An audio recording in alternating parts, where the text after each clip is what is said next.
ফ্রেজারগঞ্জের পরিস্থিতি আপনাদের জানাই। টানা বৃষ্টিতে ফ্রেজারগঞ্জের অমরাবতী কার্যত ভাসছে। জলের তলায় 50টি বাড়ি, ঘরছাড়া বহু পরিবার। বেহাল নিকাশি ব্যবস্থার জেরে বৃহস্পতি শুক্রবার বৃষ্টিতে গ্রামের অন্তত 50টি বাড়িতে হাঁটু সমান জল ঢুকে গিয়েছে।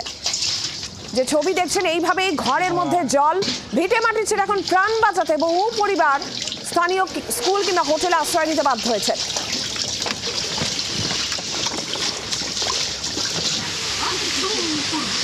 নকিবউদ্দিন কাজী রয়েছেন আমাদের সঙ্গে এই মুহূর্তে টেলিফোন লাইনে। নকিবউদ্দিন, ছবি আমরা দেখতে পাচ্ছি, কি দুরবস্থা! এখনো পর্যন্ত কি উদ্যোগ প্রশাসনের তরফ থেকে কোনো উদ্যোগ বা কি পরিস্থিতি? দেখো, তোমায় বলে রাখি যে এই নামখানার যে বকখালির ফ্রেজারগঞ্জের কাছে অমরাবতী যে গ্রাম আছে, সেই গ্রামটা পুরোপুরি প্রায় জলের অনেকটাই নিচে চলে গেছে। মূলত এই এলাকার বেশ কিছু মানুষ বসবাস করে, তাদের ঘরের মধ্যে জল ঢুকে গেছে। তুমি ছবিতে দেখতে পাচ্ছ, তাদেরকে বেরিয়ে যেতে হচ্ছে, তাদের রান্নার সরঞ্জাম নিয়ে বেরিয়ে যেতে হচ্ছে। মূলত এই যে টানা কয়েকদিন ধরে বৃষ্টি, আর এই বৃষ্টির ফলে কিন্তু জল নিকাশি সঠিক না থাকার কারণে এভাবে গ্রামের মধ্যে জল জমে যাওয়ার ফলে বাড়ির মধ্যে জল ঢুকে গেছে। ফলে এই সর্বত্র জায়গায় এভাবে তাদের জল ঢুকে যাওয়ার ফলে কিন্তু তাদের থাকার যে জায়গা আছে, থাকার জায়গায় জল ঢুকে গেছে। তারা ইতিমধ্যেই জিনিসপত্র নিয়ে কোনো স্থানীয় হোটেল এবং স্কুলে গিয়ে তারা উঠেছে।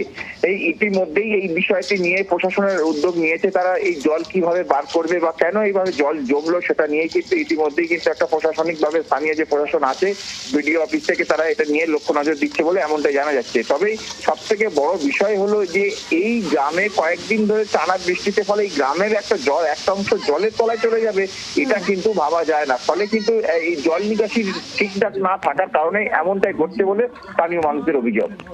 নকিবউদ্দিন, ধন্যবাদ।